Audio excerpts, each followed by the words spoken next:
While everybody is talking about impeachment, both Republicans and Democrats are hoping that we don't notice $1.4 trillion, this boondoggle that they're ramming down the public's throat. Let me read a little bit from the Washington Post. The House on Tuesday approved a $1.4 trillion spending package that would stave off a looming shutdown and fund the federal government through September, acting in a burst of bipartisanship just a day before Democrats plan to impeach President Trump. The legislation would also remove 3 controversial taxes from the Affordable Care Act. The package passed in 2 pieces, one focused on GOP national security priorities, including the Pentagon, the other on domestic agencies dear to Democrats, such as the Department of Health and Human Services. The vote on the national security package was 280 to 138. The vote on the domestic agencies was 297 to 120. The legislation would add almost $50 billion in new spending, even though the White House and Republicans called for major budget reductions earlier in the year. The package would also strip back parts of the ACA, legislation that many Democrats say serves as a defining moment of the Obama administration. All told, the legislation could add more than $500 billion to deficits over the next decade. The deficit, or annual gap between government spending and tax revenue, is expected to eclipse $1 trillion this year, $1 trillion, and grow in subsequent years. Subsequent. That's the way I pronounce it. Every time I say subsequent, I get emails. You say subsequent? It's subsequent. No, I say subsequent, and that's perfectly valid. Look it up. Anyway, $1 trillion, and it's going to grow in subsequent years unless changes are made. Okay. All I can say is I hope that we all understand now. I'm sure we've all understood this for a while, right? That fiscal conservatism is a myth, doesn't exist. It just doesn't exist. There is no fiscally conservative party. There is no movement of fiscal conservatism. It's not there. It's been a myth for at least 30 years. Every Republican president in that span has run huge deficits. And I want you to think about what a deficit is. The Washington Post explained it if you didn't know, but to reiterate, that means that the government is spending more than it collects in revenue. All right, basic economics. But here's why that's significant. At this point, the government collects almost $4 trillion in revenue. I think 2020 it was about 3.7, or it will be about 3.7 trillion for 2020. So we're getting to the 4 trillion mark. We're getting very close to it. Let's round up and call it 4 trillion, just for the sake of argument. So that means they're spending more than $4 trillion. And that's not enough. Okay? Somehow they can't get everything they want accomplished with a measly 4 trillion. Collecting $4 trillion, that's not enough. They need to spend even more than that. $4 trillion. I mean, think about what $4 trillion is. We're dealing with numbers that are beyond human comprehension. I think that's one of the reasons why fiscal conservatism died. It was sort of overwhelmed. It died by overdose. Because now we're dealing with numbers that no one can even, a trillion. What is a trillion? What is a trillion? I have no idea. You can't conceptualize that. It's such a massive number that I think we tune it out because we can't wrap our heads around it.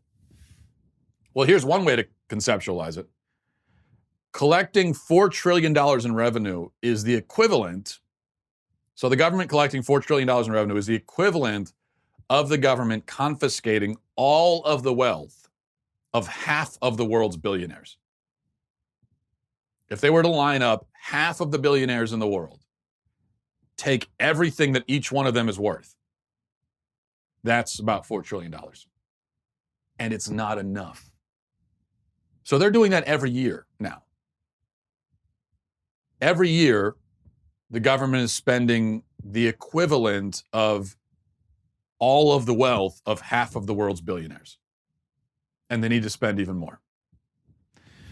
So there isn't any party in Washington and hardly any individual voices in Washington that care about fiscal conservatism.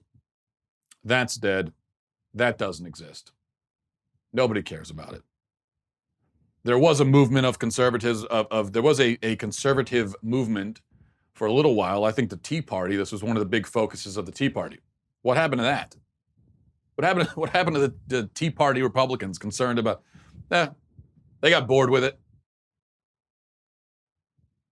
That's why I'm often skeptical of these kinds of movements that pop up. People are out holding signs. And I went to some of the Tea Party rallies back in, 2009 or whenever that was. And I quickly grew weary of it. I even went to some Tea Party meetings because it started to seem to me that people just had fun. They just wanted to go out and hold a sign and feel like they were doing something. Then you go to a meeting and everyone takes turns getting up and complaining. But that's it. That's what it seemed like. It seemed like people were having fun. It was something to do. It was a hobby. And sure enough, within 10 years, nobody cares anymore. No one talks about any of that stuff anymore. Meanwhile, lawmakers have stuffed into this spending bill a provision. Tell me if you can see how this has anything to do with spending. They've stuffed into the bill a provision that would raise the age to buy tobacco to 21. As part of a spending bill, they're going to make it so that you have to be 21 to buy any tobacco product, including e-cigarettes. What does it have to do with spending?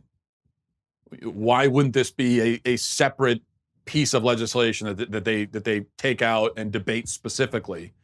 If you want to do that, make it a separate bill, debate that, pass that. Well, probably they don't want to debate it because it's impossible to justify something like this. So let's just think about this now.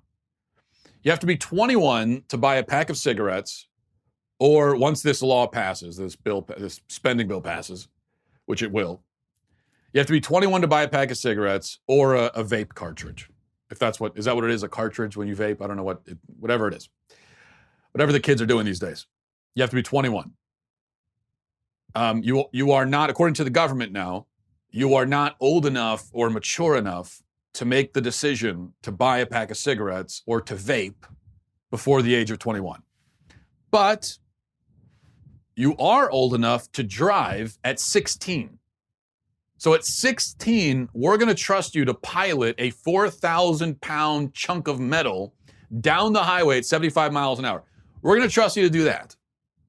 You're competent enough for that, but it's going to be another 5 years before you're mature enough to pilot that 4,000-pound chunk of metal to Rite Aid to buy cigarettes. If Rite Aid even still sells cigarettes, which I'm not sure if they do.